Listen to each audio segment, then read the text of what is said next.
A group of astronauts arrives on Mars with the intention of establishing a colony, only to discover that they are not the first individuals to have set foot on the planet. The night before their departure on a mission to Mars, a farewell party is held in their honor.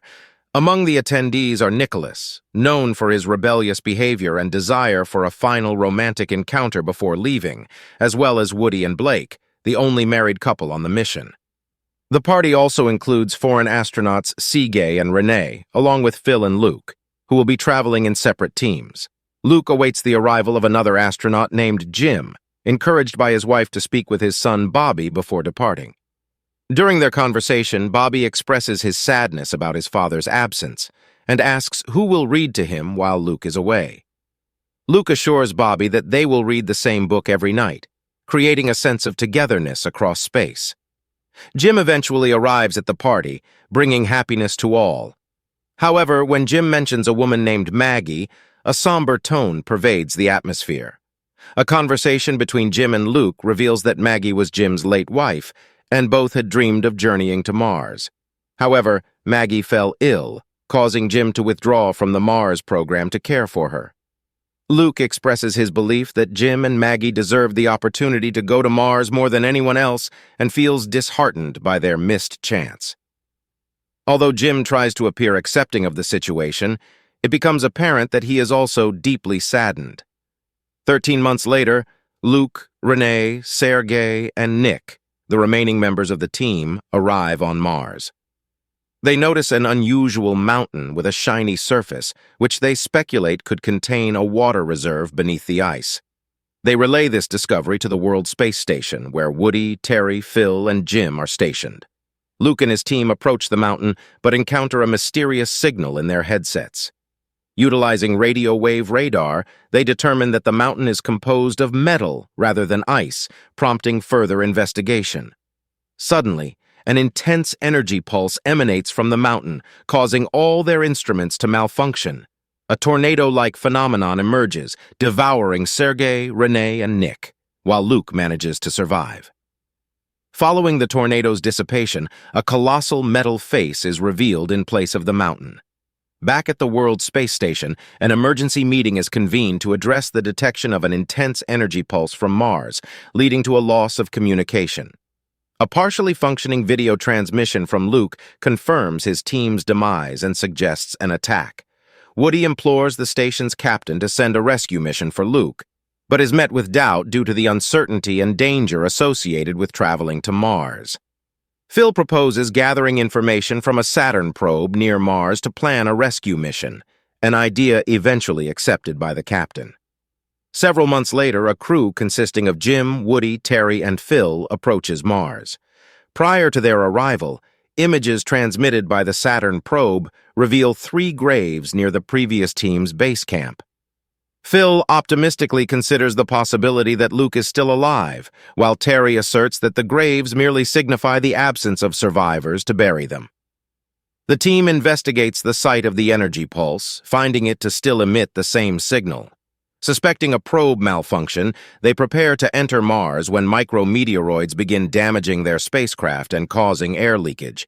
With the combined effort of the team, Woody manages to seal the holes. Unbeknownst to them, the fuel tanks have also sustained damage, resulting in a catastrophic explosion upon launching into the Mars atmosphere. Left with no other option, they must jettison themselves into space, connected only by their suits, aiming for a refueling module. The previous Mars missions discovered that the orbit around Mars was farther to use a grappling gun and the remaining fuel in his jetpack to fly at full speed towards the refueling module in order to give the rest of the team a chance to reach it safely.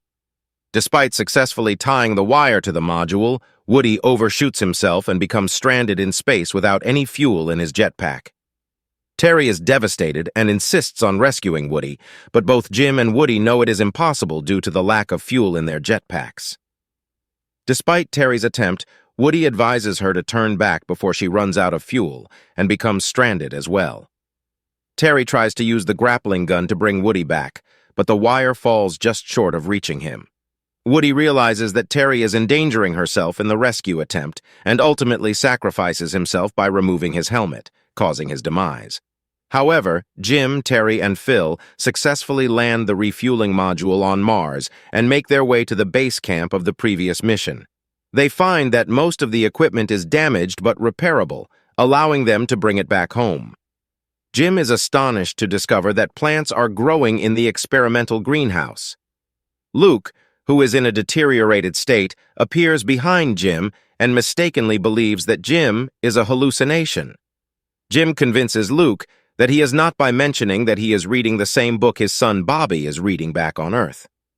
Luke calms down and reveals that he survived by growing plants in the greenhouse for a year. He shares information about an incident that killed the rest of his team and mentions that he was spared for a reason. Luke presents a picture of a giant metal face on Mars, which was previously thought to be just a mountain. He explains that it was placed there by someone to serve as a self-portrait and declaration of their identity. Terry notices that the last pair of chromosomes is missing from the DNA in the picture, indicating that it is not human. Later, as they prepare for their journey home, Jim accidentally spills some candies, which triggers his memory of a conversation with Phil. He realizes that the DNA picture is a test, requiring them to fill in the missing chromosomes to prove their humanity. The face attacked Luke's team because their radar signals were interpreted as the incorrect answer to the test. Jim suggests reconfiguring the radar waves to give the correct response, filling in the last two chromosomes. Though hesitant, the rest of the team agrees, understanding that the success of their mission and the lives lost would be in vain otherwise. They use a rover to send the radar to the face and transmit the radio wave with the correct answer. This prompts a white doorway to appear in the face, leading Jim, Terry, and Luke to decide to enter it. They instruct Phil to fix the return journey module and leave whether or not they return. Jim, Terry, and Luke enter the face, and the doorway closes behind them, severing radio contact with Phil. Inside, they discover a breathable atmosphere and remove their helmets. They find themselves in a 3D model of the solar system, with Mars depicted as a blue and green planet. A slender red being emerges and continues to narrate the story of how humans originated from Mars. The beings from Mars left in spaceships to populate other galaxies, but one ship was left behind with DNA information that eventually led to the formation of humans on Earth.